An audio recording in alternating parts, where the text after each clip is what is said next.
আমার বাইশটার বয়স মাত্র 7-8 বছর বয়স। ওই বম সম্বন্ধে ভালো মন্দ কিচ্ছু জানে না, এটা বম না কি কিছুই জানে না। আমার বাইশটা ওটার বম মনে না করিয়া হয়তো একটা খেলনার বল মনে করিয়া হ্যাঁ হাতের ভিতরে নিচ্ছে, আর হাতের ভিতরে নেওয়ার কারণেই তখন এই দুর্ঘটনা ঘটছে। সর্বদা এই ক্ষেতের ভিতরে চাষাবাদ করে আমার বড় ভাই, ঠিক আছে। আমার বড় ভাইয়ের বিপদটা হয়তো আমার বাইশটার উপর দুইটা গেছে।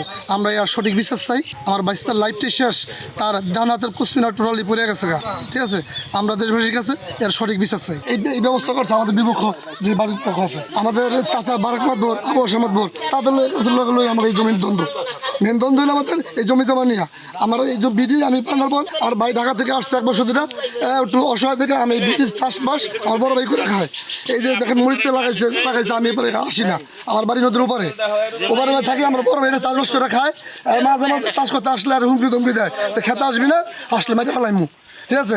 2বার ধরে দিচ্ছে, হ্যাঁ একা থেকে থাকা, আমরা তো উপর থেকে আইসা পারি না এটা থাকার জন্য। আরেকবার বাড়ির গাড়ি পিছার বসাইয়া মারামারি লাগাইছে। এই মারামারিতে এক বাড়িতে মাথা ফাইটে গেছে, আমাদের একটা মামলা দিয়ে হরানি করতেছে। আমরা মিথ্যা কোনো মামলা করি নাই এর আগের বারও, এবার আমরা মিথ্যা চাই না, আমরা প্রকৃত যেটা সেটা সাজা চাই।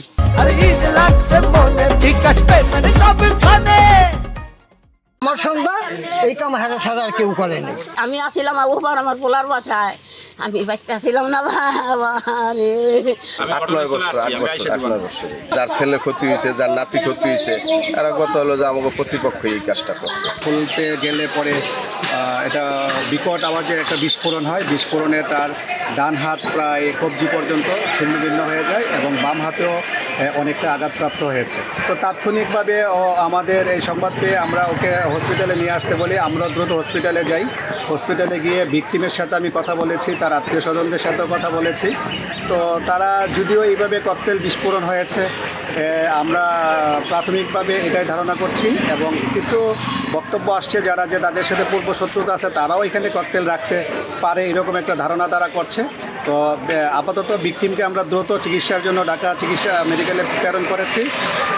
বিষয়টার তদন্ত আমরা ঘটনাস্থলে হাজির হয়েছি, এখানেও দেখেছি, আরও বিশদভাবে তদন্ত করছি। তদন্ত করে ঘটনার বিষয়ে আইনগত ব্যবস্থা গ্রহণ করা হবে।